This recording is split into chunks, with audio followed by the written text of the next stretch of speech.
পরিবারের সদস্য এবং বন্ধুদের নিয়ে ঈদের আনন্দ করতে বের হয়ে পথ দুর্ঘটনায় মৃত্যু হলো 4 জনের। ঘটনাটি ঘটেছে মঙ্গলবার রাত 8টা নাগাদ মুর্শিদাবাদের শামসেরগঞ্জ থানার অন্তর্গত নতুন ডাকবাংলা জামিয়া কাটান এলাকায়। জঙ্গিপুর পুলিশ জেলার সুপার আনন্দ রায় জানান, প্রাথমিকভাবে আমরা জানতে পেরেছি মঙ্গলবার সন্ধে নাগাদ কয়েকজন ব্যক্তি 12 নম্বর জাতীয় সড়ক পার হচ্ছিলেন।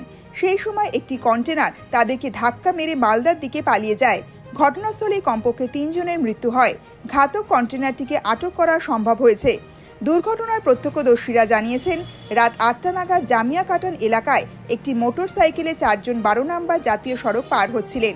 সেই সময় ফারাক্কার দিক থেকে যাওয়া একটি কন্টেনার দ্রুত গতিতে এসে কয়েকজন পথচারীকে ধাক্কা মেরে ফারাক্কার দিকে পালিয়ে যায়। এই ঘটনায় 3 জন যুবকের ঘটনাস্থলেই মৃত্যু হয়। এক নাবালককে সংজ্ঞাহীন অবস্থায় স্থানীয় একটি বেসরকারি নার্সিংহোমে ভর্তি করানো হলে সেখানে তার মৃত্যু হয়। স্থানীয় সূত্রে জানা গেছে, মৃতদের বাড়ি উত্তর মহাদেবনগর এলাকায়। মৃতদের মধ্যে এখনও পর্যন্ত একজনকে শনাক্ত করা সম্ভব হয়েছে। তার নাম ইজাজ শেখ। বাকিদের পরিচয় জানার চেষ্টা চলছে। উৎসবের দিনে এই ভয়াবহ দুর্ঘটনার পরই বিক্ষোভে ফেটে পড়েন স্থানীয় বাসিন্দারা। পুলিশকে তারা জাতীয় সড়ক থেকে দেহ তুলতে বাধা দেন।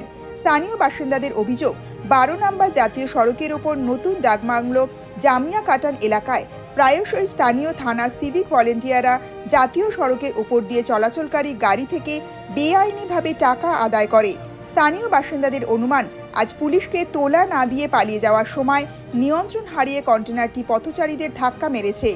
দুর্ঘটনার পর শামসেরগঞ্জ থানার পুলিশ মৃতদেহগুলি জাতীয় সড়ক থেকে তুলতে এলে আশেপাশের গ্রাম থেকে প্রচুর বাসিন্দা এসে জাতীয় সড়ক অবরোধ করে বিক্ষোভ দেখাতে শুরু করেন। রাত 9টা পর্যন্ত জাতীয় সড়ক অবরোধ করে রেখেছেন স্থানীয় বাসিন্দারা। জঙ্গিপুর পুলিশ জেলার একাধিক শীর্ষ আধিকারিক ওই এলাকায় পৌঁছেছেন। উত্তেজিত জনতার সঙ্গে কথা বলে তাদের শান্ত করে পথ অবরোধ তোলার চেষ্টা করছে পুলিশ। বিক্ষোভের কারণে 12 নম্বর জাতীয় সড়ক অবরুদ্ধ হয়ে থাকায় জাতীয় সড়কের দুদিকেই বিশাল যানজট তৈরি হয়েছে।